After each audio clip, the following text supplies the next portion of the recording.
বিরূপ আবহাওয়ায় বিপর্যস্ত গাজায় ফের হামলা জোরদার করেছে ইসরায়েল।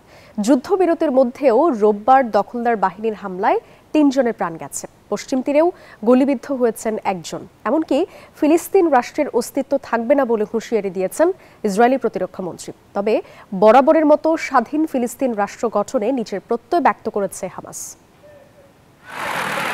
প্রায় ১ মাস আগে হামাস ও ইসরায়েলের মধ্যে যুদ্ধবিরতি শুরু হলেও গাজায় থামেনি মৃত্যুর মিছিল। উপত্যকাটিতে থেমে থেমে চলছে ইসরায়েলি হামলা। রোববারও দখলদার বাহিনীর হামলায় কয়েকজনের প্রাণ গেছে, আহত হয়েছেন আরও বেশ কয়েকজন। ওদের স্বপ্ন পূরণে পাশে থাকতে পেরে আমরা গর্বিত। ইসরায়েলি আগ্রাসন থেমে নেই পশ্চিম তীরেও, সেখানে চলছে ইসরায়েলি বাহিনীর দখল অভিযান। এতেও ক্ষান্ত হবে না ইসরায়েল। এবার গোটা ফিলিস্তিন রাষ্ট্রের অস্তিত্ব বিলীনের হুমকি দিয়েছেন দেশটির প্রতিরক্ষা মন্ত্রী ইসরায়েল কাটস। এক্সে এক পোস্টে তিনি বলেন, ইসরায়েলের নীতি পরিষ্কার, কোনো ফিলিস্তিন রাষ্ট্র গঠিত হবে না। গাজার শেষ সুড়ঙ্গ পর্যন্ত হামাসকে নিরস্ত্র করার হুমকিও দিয়েছেন তিনি। এমন তথ্যই জানিয়েছে আল জাজিরা। তবে হামাসও ফের তাদের অবস্থান স্পষ্ট করেছে।